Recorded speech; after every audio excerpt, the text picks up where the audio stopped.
where the IDF is warning that they will be forced to dramatically increase and intensify its response against Syria if there are future provocations. Lebanese media reports that overnight Israeli fighter jets struck a weapons depot factory near the central Syrian city of Homs.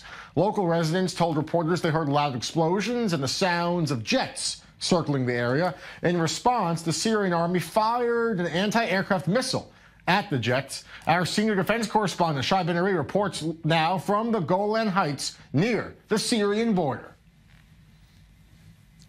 Yes, there's been no official comment, it has to be said, about this strike, but there are several details here that suggest that it is indeed accurate. The report I'm talking about, the Lebanese media report, that does say that Israel struck in Syria overnight. First of all, it mentions that the Israeli jets used Lebanese airspace to actually strike at a target inside Syria. That we know to be a pattern that has been used by Israel in the past in attacks that have been confirmed. The Israeli jets often fly over Lebanon, use its airspace to then strike at targets inside Syria with long-range missiles, in this case in the city of Homs, deeper in Syrian territory than we usually see when we talk about these Israeli strikes, which we've seen quite a few of. Indeed, recently, a few weeks ago, the former Israeli Air Force chief, Major General Amir Eshel, actually said that there have been nearly 100 Israeli airstrikes in Syrian territory since about 2013. That's more than anybody thought was actually realistic, and it suggests that many of the reports that we've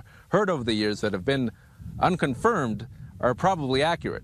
So this is obviously a phenomenon that is likely to continue. We've seen quite a bit of it in the past. There's been no official comment, though. An Israeli minister, Israel Katz, who is the head of the intelligence department, did reiterate, basically, Israel's red lines when it comes to blocking the transfer of advanced weaponry into the hands of Hezbollah. He says that Israel will act to prevent that, has in the past, and it will do so in the future. That's all for now. From the Golan Heights, Shai Ben Ari, I-24 News.